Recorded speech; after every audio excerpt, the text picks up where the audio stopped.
Maybe you're thinking of quitting your job so you can go back to study, or maybe you want to change careers, or maybe you just want to start your own business. Well, you're not alone, because even with me, I quit my IT job back in 2016 so that I can change careers and get into digital marketing. And so far, that's been one of the best decisions of my life. Hey, I'm Neil Patel and I'm a digital marketer based in the UK. And on this channel, I break down digital marketing and personal development so that we can growth hack businesses, our careers and ourselves. And today I'm going to be talking about why I quit IT to get into digital marketing. By the way, if you're liking the content here on Growth Vertical, please be sure to gently hit that like button and subscribe to the channel. I greatly appreciate it.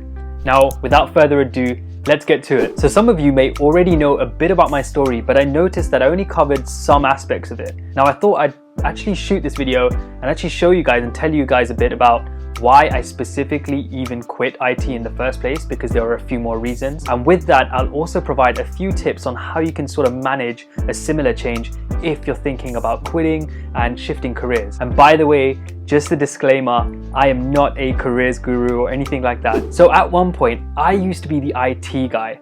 And like everyone, I had doubts, especially on two occasions. The first being when I was on my third year in placement or year in industry, and second, after graduating when I was a tech consultant for around 2 years. Now, bear in mind that I didn't just quit out of the blue, right? I had to actually do some serious planning and I had a roadmap. I didn't just wing it. I tend to see things through and I try to make sure that what I want is actually what I want. I had a plan and here it is. First, I wanted to study computer science. Then I wanted to get a year in placement or a year in industry where I was an IT analyst. Third, I wanted to make sure I graduate and get a grad job. And fourth, I wanted to be a technical consultant. After that, I wanted to finally go into project management and the rest should have been history. That was the plan. I knew I liked computers, I knew I liked technology and this whole innovative space, looking at websites and on all sorts. But I just knew that that's what I picked, that's what I enjoyed, so I'm just gonna stick with that for life.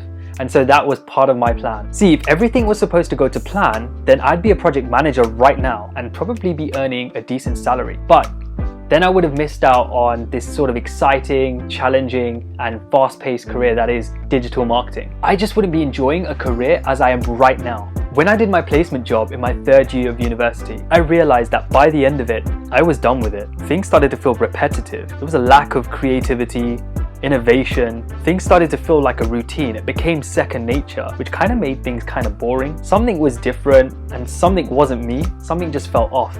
Fast forward a bit, I stuck out the placement year, I graduated, and then I made it so that I took the next step up into my career. So I managed to get a role, a graduate role, where I was a support analyst initially, and I moved into technical consultancy as well. And this was in a really good industry, the trading industry. Here it is. When I started my first day in the office, I realized that I wasn't really feeling the career.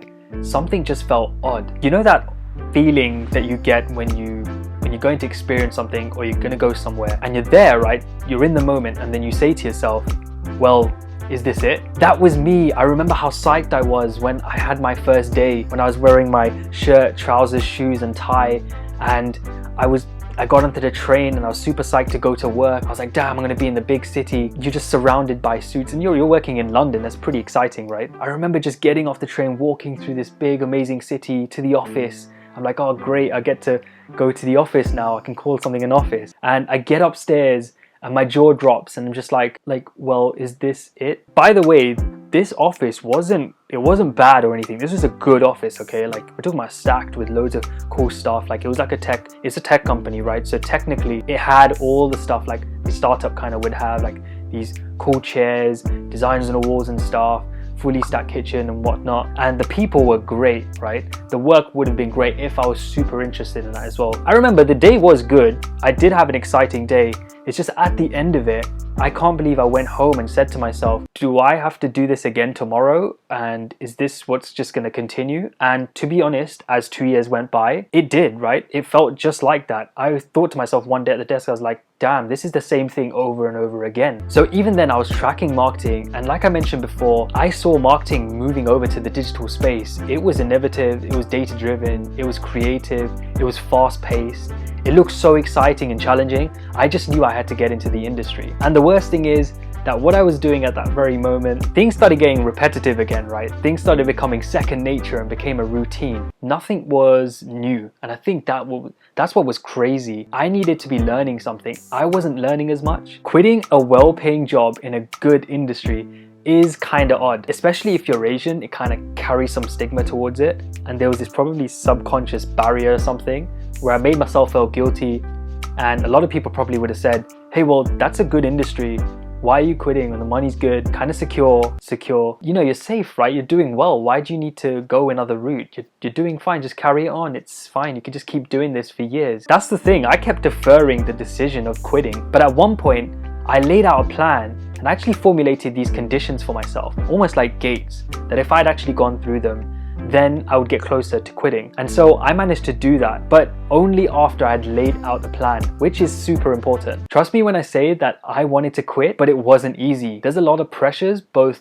internal and external, at play, and it's important that I had formulated this plan and actually reduced my window of risk so that I can ensure that whatever change I make would be quite successful. Because even being, you know, pressured into thinking subconsciously that, hey, you've got a great deal going on that's good, you don't need to change anything, you'd be an idiot to change something. I can imagine a lot of people facing this pressure. So just remember, be true to yourself in that you reassess your circumstances because they're truly unique to you, and you formulate a plan where you lay down the brickwork brick by brick so that you understand that, hey, I'm reducing my risk on actually going the wrong way, on steering the wrong way.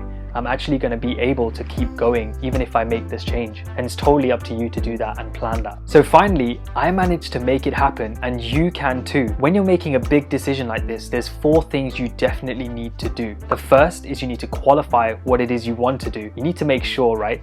Validate your idea, validate your change, validate your decision. If you wanted to get into digital marketing like I did, you can go run some courses, just figure out what you want to do, what you enjoy about that area. Go and find out exactly what it is you like and dislike and see if you can cope with it, or if you truly enjoy it. You just need to validate that and verify that whatever you're feeling is not just temporary. Number 2 is that you need to go and seek out people that have done it before. Go out and speak, or go and find someone to help coach you, right? Jump on a few sessions with them and ask them, how did they make the change? How can you go in the same direction that they did? What did they do differently? Have they been in a similar position to you? It's important that you ask the right people that have done it before, because one thing I've learned is that if you do ask the people that haven't really experienced something like you're experiencing, or you're asking someone that hasn't done or hasn't even made that sort of similar decision before, it's very difficult for them to give you the right advice because they did not have any experience. They don't have any experience in that area. And there are good second opinions, of course, from people like our moms and our dads and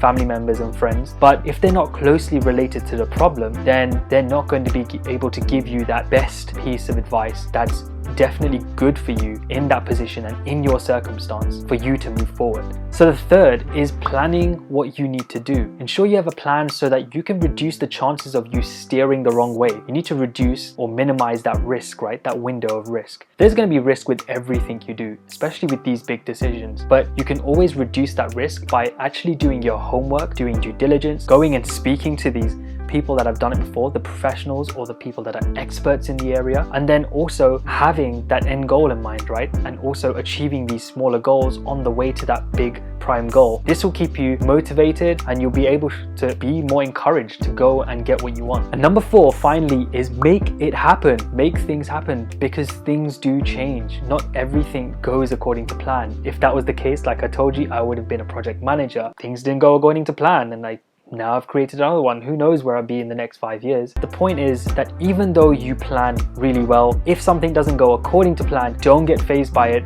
Revisit, reflect, reassess, and ensure you update your plan, right? Recalibrate so that you can move forward to achieve your end goal. So there you have it, guys. This was supposed to be a short video, and I know it's a slight diversion away from the how to get into digital marketing series, but we'll be back on track with a video next week on that, so be sure to follow that. Otherwise, I wanted to make this video because I know that there's a lot of people out there, or you might be wanting to sort of get answers on why and how to move from those traditional careers into something like digital marketing, which is super exciting and super cutting edge, right? A lot of people misunderstand the areas, so they don't know what it's like to move into a career like this, but it can be very rewarding and it's quite fast paced especially for those who like the challenge. So I really hope that this video helped. Anyway, I hope you enjoyed today's video, and if you did like the video, please be sure to subscribe to the channel and hit the like button. And if you have any questions at all, drop them in the comment section below and I'll get back to them. Otherwise, I'll see you in the next video. Take it easy and see ya.